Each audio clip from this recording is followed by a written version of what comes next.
Since human beings first craned their necks skyward, the celestial bodies above have captured their hearts and minds. There is perhaps no point in the sky for which this is more true than the Pleiades star cluster.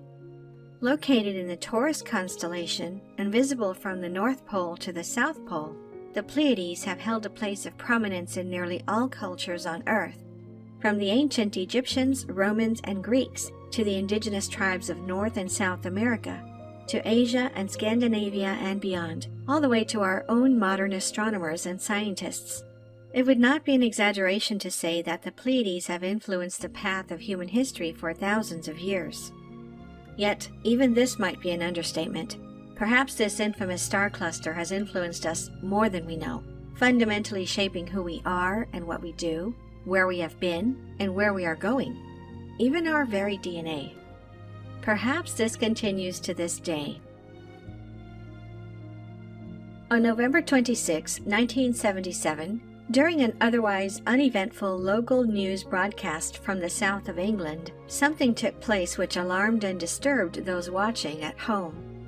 Without warning, the ambling broadcast was interrupted by a message purported to be, quite literally, out of this world. Here's how it happened in real time. Internal settlement based on one man, one vote. As he says, there are conditions. These include stopping the execution of all captured prisoners of war.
We understand that the viewers in some parts of the region are receiving a breakthrough in sound.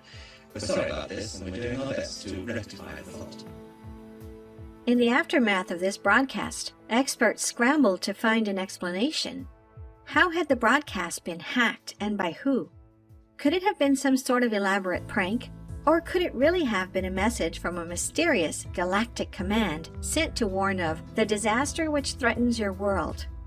And if so, what exactly did this galactic command mean by, "We will do all we can to help you"?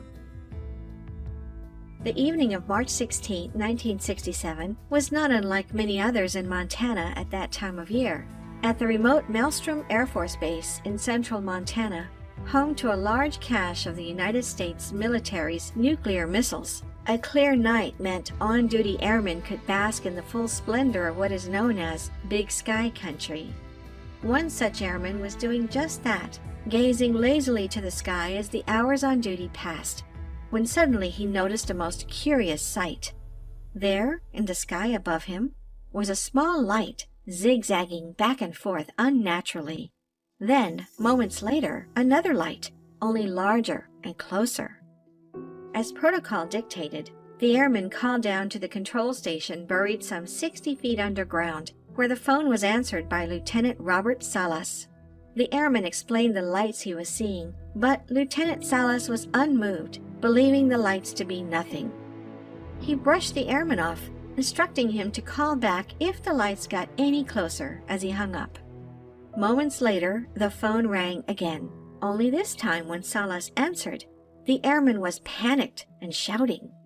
"There's one hovering outside the front gate," the airman gasped. "One what?" Salas demanded. "A UFO!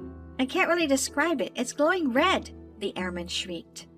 Now, fully concerned, Salas rushed to wake his commander, Lieutenant Fred Meinwald.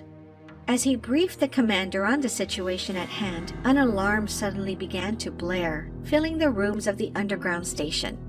Simultaneously, lights started popping up on the control station, indicating that the nuclear missiles housed there were switching into a no-go condition. One after another, the missiles became unlaunchable. Immediately, a security team was dispatched to find out what was going on.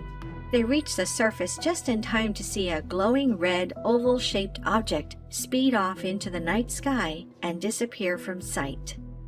The missiles would remain in a no-go condition for an entire day, despite showing no signs of physical damage or foul play when examined. This left the Air Force dumbfounded, unable to provide an explanation for what had happened. But Robert Salas had an explanation, one that remained in his mind for many years afterwards. "I think it was simply a show," Salas said during an interview with CNN in 2010. "They wanted to shine a light on our nuclear weapons and just send us a message." "What message?"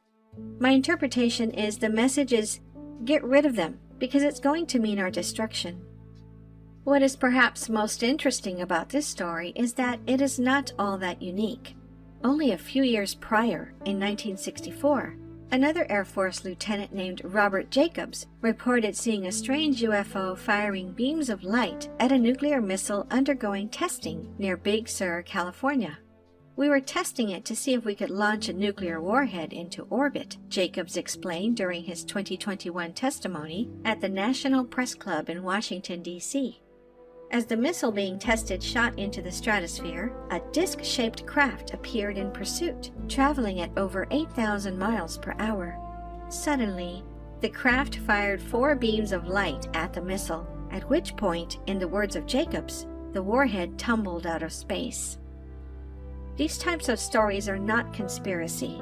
In the 1970s, none other than the Washington Post, citing documents from the U.S. Department of Defense, reported that a string of the nation's super-sensitive nuclear missile launch sites and bomber bases were visited by unidentified low-flying and elusive objects. But it goes back even further. In the 1940s, when the U.S. was first developing the atomic bomb, UFOs were reported over Hanford Site in Washington state, the place where the plutonium was being produced for the Manhattan Project. According to the Department of Energy documents, a glowing fireball was seen in the sky on more than one occasion. When it was pursued by the Air Force jets, it simply sped away too fast to be pursued. 1,200 miles away, in Los Alamos, New Mexico, where the first atomic bombs were being tested, additional Department of Energy documents record multiple sightings of a green ball of fire in the sky. Even Roswell, New Mexico, site of perhaps the most infamous UFO incident in history, has its own connection with nuclear weapons. At the time of the incident, Roswell was home to the U.S. Air Force's 509th Bombardment Group, the squadron that dropped nuclear bombs on Hiroshima and Nagasaki in World War II.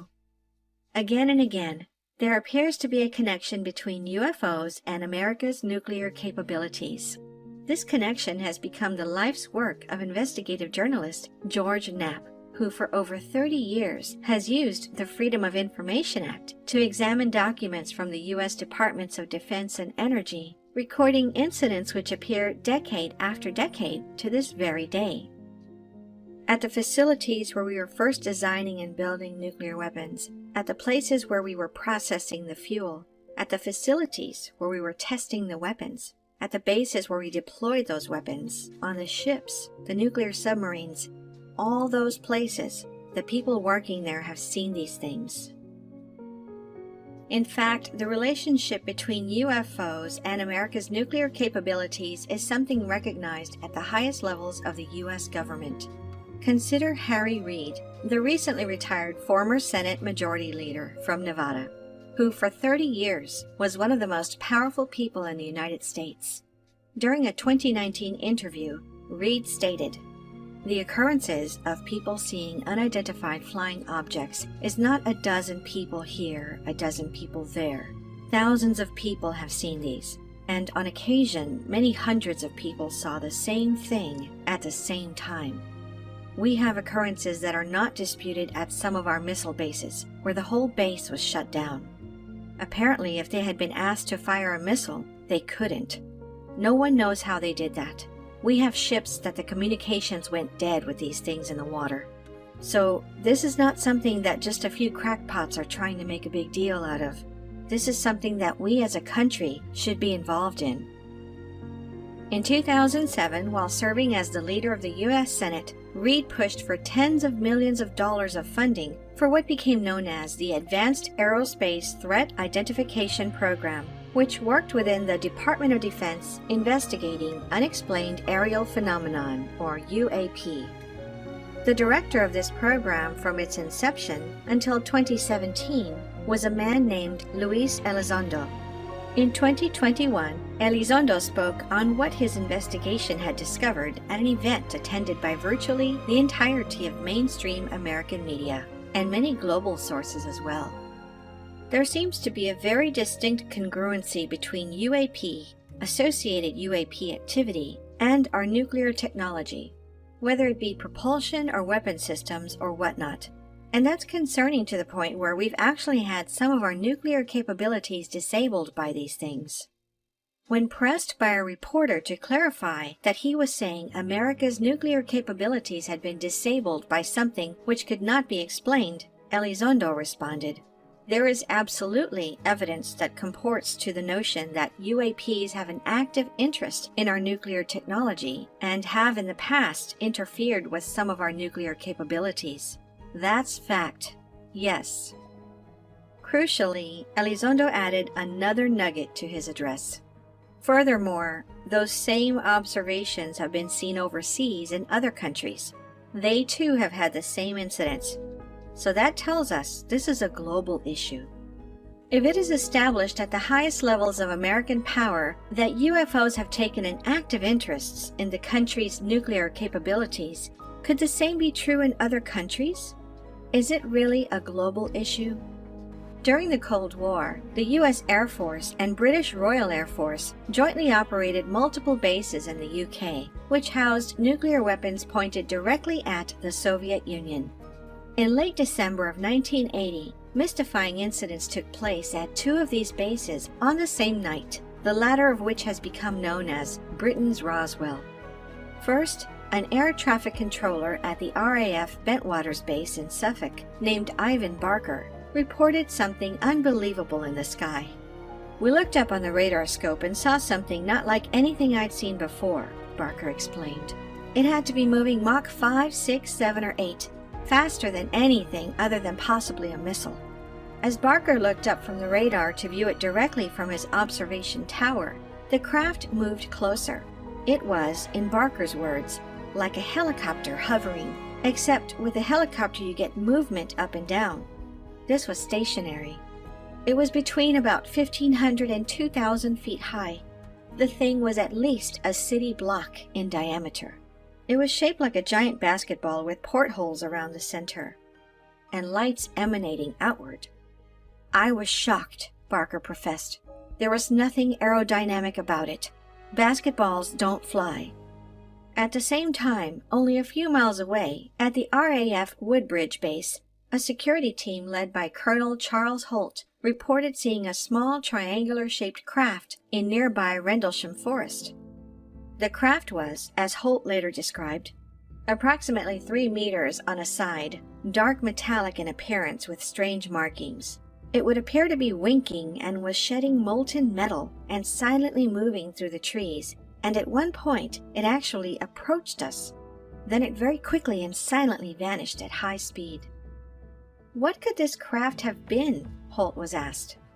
"I have no idea what we saw that night, but I do know it was under intelligent control. My theory is that it was from another dimension or extraterrestrial."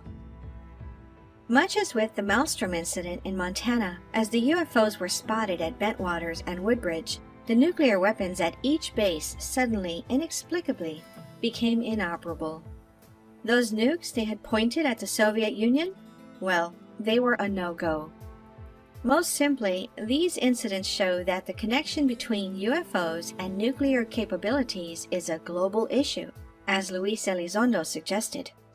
But in fact, it goes much deeper than that. Back in 1954, UFO culture did not exist on the global scale it does today. If someone were to report an alleged alien encounter, they would not have the stories of others to draw upon when creating their own. This is what makes a local broadcast seen that year in Staffordshire, England, so compelling.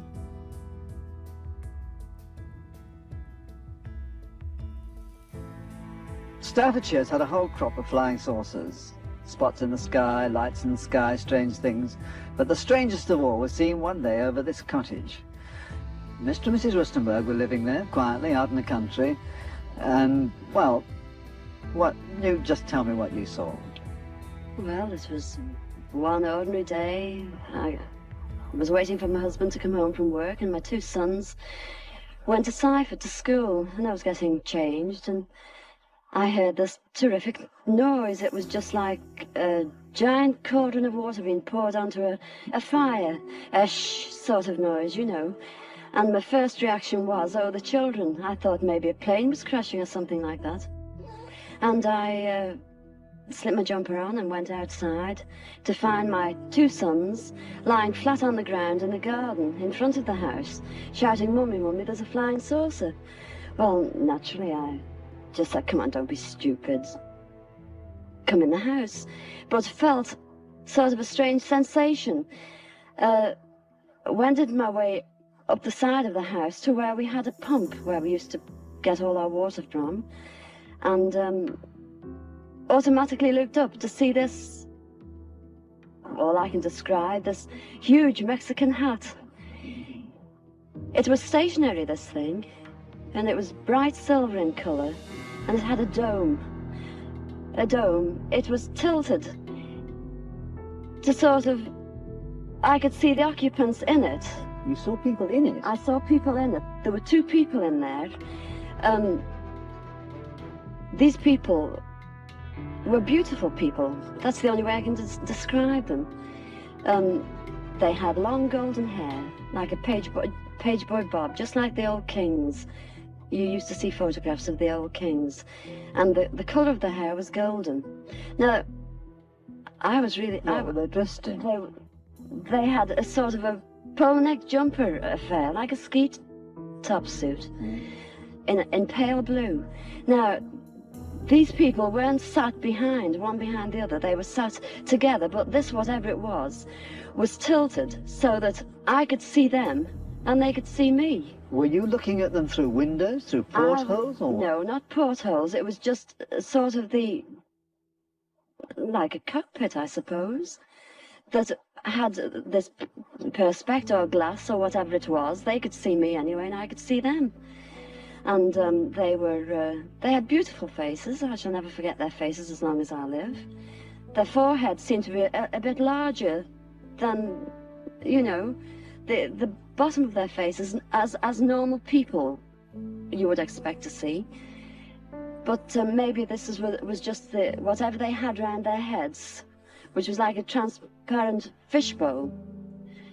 And they just looked, and I was absolutely paralytic with fear. I couldn't move, although my mind was ticking over. And they looked so sympathetic that I was just mesmerized for what seemed to be, ages, but it could have only been seconds. And I turned to sort of look down at the boys, was unaware that they were with me because I was so absorbed. And the next thing, I looked up and it was gone. How low had it been? It had been the height, I couldn't tell you. But the house that you've seen, it was just on top of the roof. It was hovering on top of the roof. How big was it compared with the size of the house? It swallowed the whole circumference of the roof. I couldn't see, the roof was completely blotted out. The chimneys I couldn't see. All I could see was this massive object that I described as like a Mexican hat without the bubbles. And then it flew away sideways or upwards? No, I didn't see. I just looked up and it had gone. But I assume it went straight up, because for a short while after in the sky I looked around and I said to my 2 boys, "Well, can you see anything? Can you see anything?" And they said, "There it is, Mum," and they pointed up, and I watched it. It was just like a little cotton meal in the sky, and it circled us 3 times. It went round 3 times, and then it just shut off, and that was it. When I started to analyze myself afterwards, I feared that I might have had an hallucination, but then I knew I hadn't had, because my sons were so sure about what they'd seen and what I'd seen. And it went through my mind that it was a secret weapon from Russia, and then I thought, well, it can't be that, because if they had something like that, they wouldn't need to fear anybody or anything. Were you scared by it? Did you run indoors? Oh, I was petrified. I couldn't move. I couldn't move a muscle. I was paralyzed with fear. But now I wouldn't be. Because now, when I look back, you know, I think, what an amazing thing to have happened, and for me to have seen it. And when your husband came home, where were you? Well, when my husband came home from the office, I was locked in the house with my children, under a big kitchen table that we were using. Under the table? Under the table, yes. It's funny now when I look back, you know, it sounds absolutely ridiculous, but this is the truth. This happened. And that's it. We were ridiculed. It was very embarrassing at the time, and people, they possibly thought, oh, she's a nutter. But, you know, who cares? This is something that's happened to me, and I'm a practically minded person, and that's it. While the story is exceptional, note that while Mrs. Rustenberg tells it, she is not dramatic, not obviously putting on a performance for the benefit of the camera, but rather measured and resolute. Her body language that of someone who has nothing to hide and nothing to gain from lying. But what makes Mrs. Rustenberg's story so particularly relevant here is not her apparent sincerity, but rather where her story took place. Only a few years before her alleged encounter, Mrs. Rustenburg's hometown of Staffordshire, England, was the location of the largest military accident ever recorded. November 27, 1944, forever known to residents of Staffordshire as the day the world blew up. On that day, over 4,000 tons of bombs, shells, and rifle ammunition stored in an underground RAF facility were accidentally ignited. The result was the largest non-nuclear explosion in human history. Under a mushroom cloud thousands of feet high, the surrounding countryside was obliterated, farms wiped out, and a reservoir destroyed. Fields were littered with the carcasses of mutilated livestock and fish, while many people died. Left behind at the site of the explosion was a smoldering crater some 100 feet deep and 400 yards across, known today as the Hanbury crater. Making things worse, though the explosion had been immense, it had not impacted the entire underground stash of weapons. Not all the bombs had exploded. It was too dangerous to attempt to recover the undetonated explosives, the ground too unstable, and the threat of another explosion too high, forcing the government to leave the volatile cache underground. Does this give Mrs. Rustenburg's story of her alien encounter more credibility? Think about it. The connection between UFOs and dangerous weapons has already been established at the highest levels of American power. Perhaps the UFO Mrs. Rustenburg saw was just there to check on the ticking time bomb beneath her feet. Perhaps the UFO was looking out for us. This idea can be expanded beyond the borders of the English-speaking West and beyond simply dangerous weapons. April 26, 1986 will forever be remembered as a dark day in human history. On that day, the number 4 reactor at the Chernobyl nuclear power plant in the north of the Ukraine melted down, spewing radioactive contamination across the Soviet Union and Europe in the worst nuclear disaster in human history. Hundreds of thousands were evacuated and millions more affected by the Chernobyl disaster. And yet, according to some, it could have been much worse. On the night of the disaster, as the reactor was melting down, employees at the plant reported seeing something incredible hovering in the sky over Reactor 4. In the words of one such employee, senior dosimetrician Mikhail Varitsky, "We saw a ball of fire, and it was slowly flying in the sky. I think the ball was 6 or 8 meters in diameter. Then we saw 2 rays of crimson light stretching towards the 4th unit. The object was some 300 meters from the reactor. The event lasted for about 3 minutes. The lights of the object went out, and it flew away in the northwestern direction." Think back to the rays of a UFO causing a nuclear missile to tumble out of space outside Big Sur, California in 1964. What were the results of these rays of crimson light shining on Reactor 4 at Chernobyl? In 2002, the Russian news outlet Pravda provided an answer in an investigation on the incident. The UFO brought the radiation level down, they reported. The level was decreased almost 4 times. This probably prevented a nuclear blast. So maybe it is not weapons specifically which are connected with UFOs, but rather humanity's tendency to come close to destroying itself. On March 11, 2011, the devastating Tohoku earthquake and tsunami hit off the east coast of Japan. It was the most powerful earthquake ever recorded in Japan, and in the nearby city of Fukushima, the results were dire. The quake caused not 1, but 3 meltdowns at the Fukushima Daiichi nuclear power plant, spewing radioactive contamination into the atmosphere and flooding radioactive isotopes into the Pacific Ocean. It was the worst nuclear disaster since Chernobyl. Yet, much like Chernobyl, at the time the plant was melting down, unusual activity was spotted in the skies above it. Strange white orbs moving unnaturally in the sky. What were these orbs up to? And is it possible, as is alleged in the case of Chernobyl, that they were somehow mitigating the disaster? Could the Fukushima nuclear meltdown have been worse if not for these UFOs? Some say an answer was provided in 2016 when the 6.9 magnitude Fukushima earthquake struck just southeast of the city. Though the Fukushima nuclear plant's operations had been shut down after 2011, it still contained nuclear reactors which would take decades to decommission, reactors which, once more, would threaten meltdown in the face of disaster. As the quake hit, those still working inside the plant watched with terror as part of the cooling system required to prevent such a meltdown inexplicably shut down. At just that moment, a UFO appeared in the skies above the plant. Incredibly, despite the shutdown of part of the cooling system, almost no temperature increase was recorded in the reactors.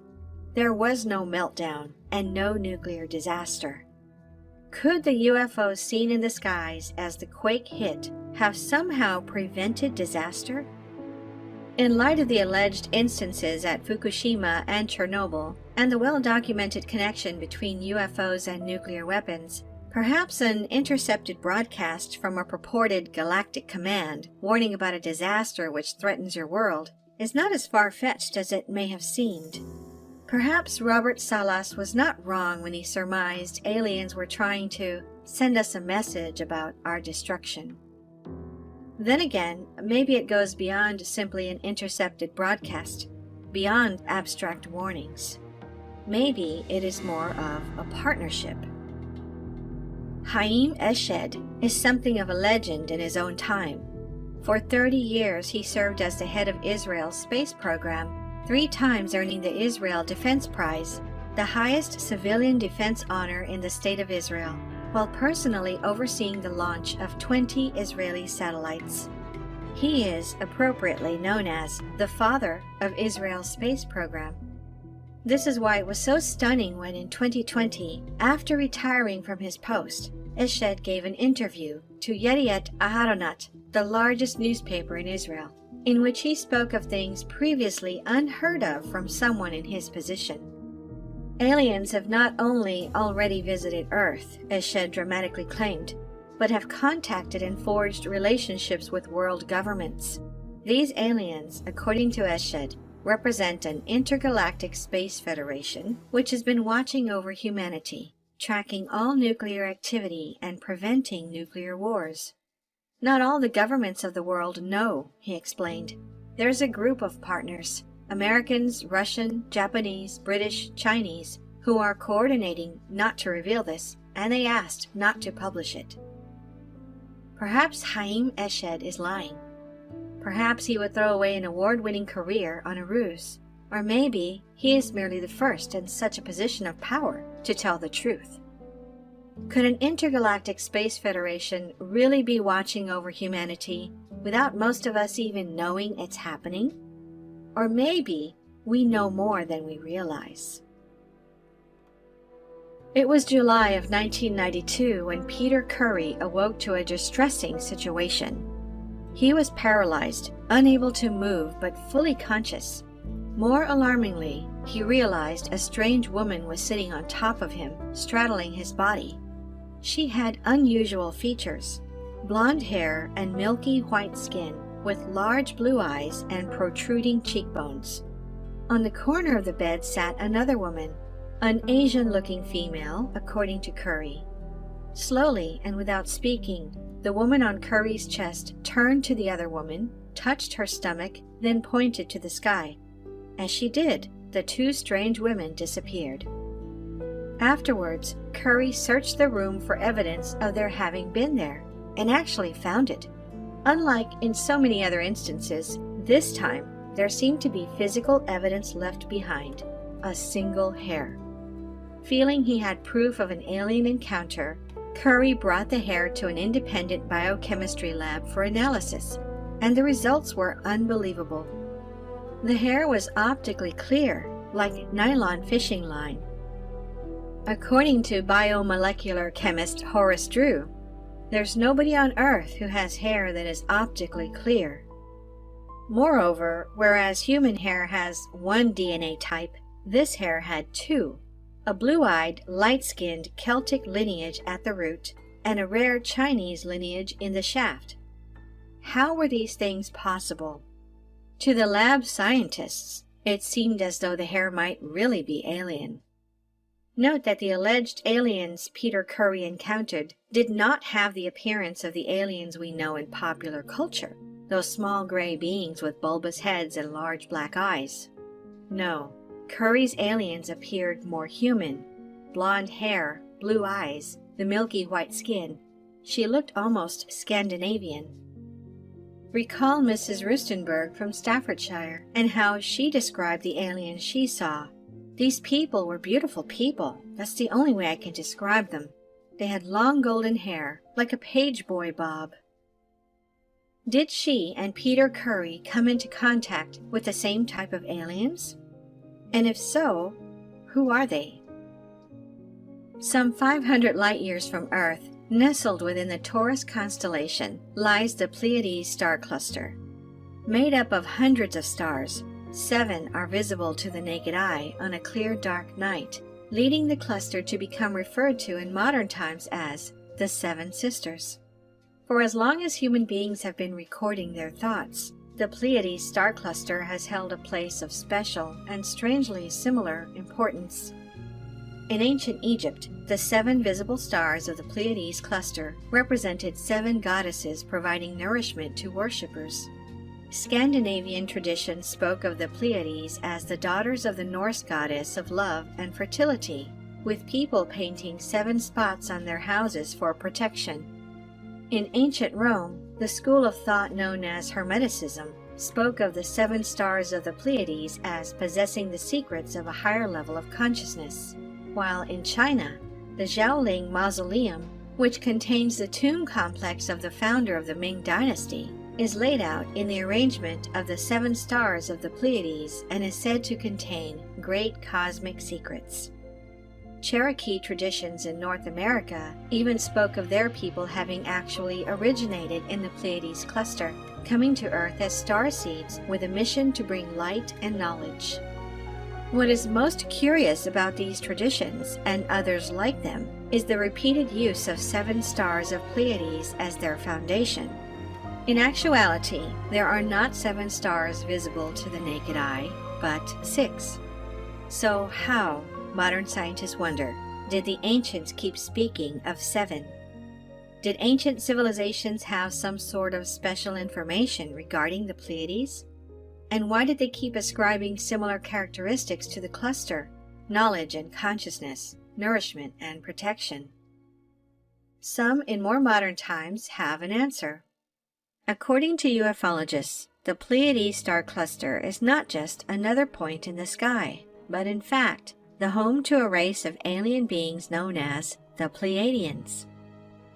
Vitally, these Pleiadians are said to be a benevolent race, closely related to but more emotionally and spiritually developed than humans, interested in helping humanity on its own evolutionary journey. If this is true, then perhaps it is why the ancients continually spoke of the Pleiades as a place of knowledge and protection. Notably, the Pleiadians are said to have a much different appearance than the gray, big-headed aliens of popular culture. Rather, the Pleiadians are often referred to as Nordic aliens due to their purported Scandinavian appearance: blonde hair, milky white skin, blue eyes. Could these be the aliens seen by Peter Curry and Mrs. Rustenberg? Could they be the ones disabling our nukes and mitigating our disasters? Could these Pleiadians be part of an intergalactic command looking out for us? And if so, how might they be trying to help us now? In May of 1988, Barbara Marciniak set out on a journey which would change her life forever. For 3 weeks, she traveled with a New Age group through the ancient temple sites of Egypt and Greece, from the Great Pyramid to the temple at Delphi and beyond. On the final day of the trip, having exchanged hugs and emotional goodbyes with her compatriots on the tour, Marciniak suddenly felt an insatiable urge to meditate. She rushed back to her hotel room, where she sat with eyes closed and back erect, her mind returning to the king's chamber of the Great Pyramid. Suddenly, involuntarily, Marciniak began to speak out loud in a whispered voice, except shockingly, the voice was not her own. Whose voice is this? Marciniak wondered inside her mind. To her surprise, she immediately received a response out of her own lips. "We are the Pleiadians," the voice said, "a collective of multidimensional spirit beings from the Pleiades star system." Marciniak was concerned.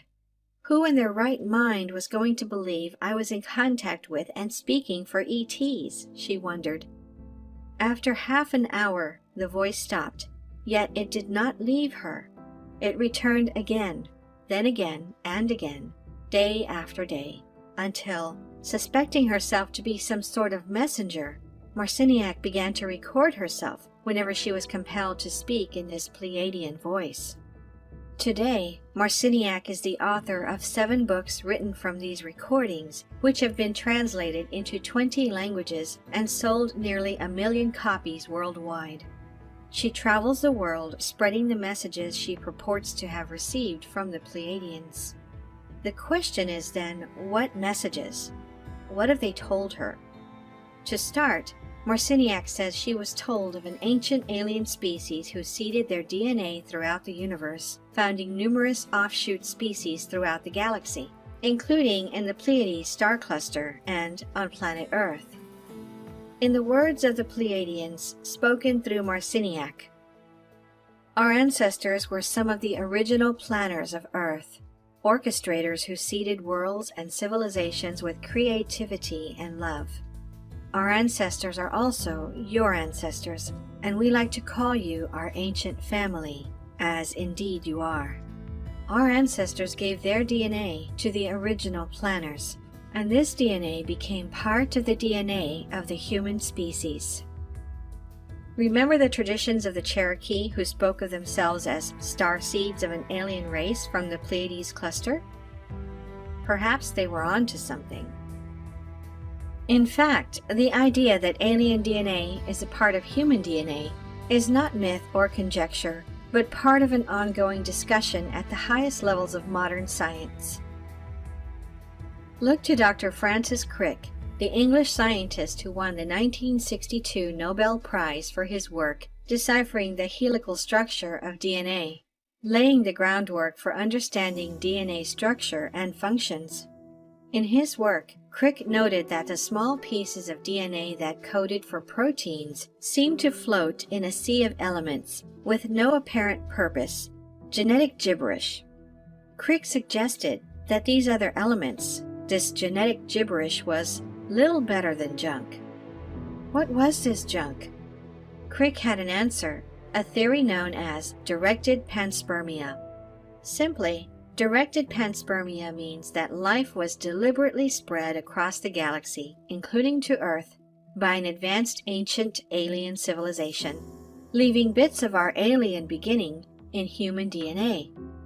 Yes, the man who won the Nobel Prize for his work deciphering DNA was saying that within our DNA was the DNA of aliens. Crick's work was continued in the seminal Human Genome Project, which brought together scientists, mathematicians, and computer programmers from all over the world between 1990 and 2003 in an effort to map the entire DNA sequence of the human genome. Crucially, the project found that 97% of human DNA, Crick's junk, had no apparent function. This did not make sense. If the junk DNA had no function, that is, no purpose, then it could not be explained by evolution. It would not fit in with the process of the survival of the fittest. So why was it there? And how did it get there? One Human Genome Project researcher had an answer. We have to come to grips with the unbelievable notion that every life on Earth carries genetic code for his extraterrestrial cousin. Our hypothesis is that a higher extraterrestrial life form was engaged in creating new life and planting it on various planets. Earth is just one of them. return to the idea that an alien race called the Pleiadians is watching over humanity. Would this not make more sense if they were quite literally our extraterrestrial cousins, related offspring of an ancient alien race that seeded the universe with its DNA? If they are our cousins, no wonder they want to help us. According to Barbara Marciniak, this help goes beyond just nuclear weapons and disasters.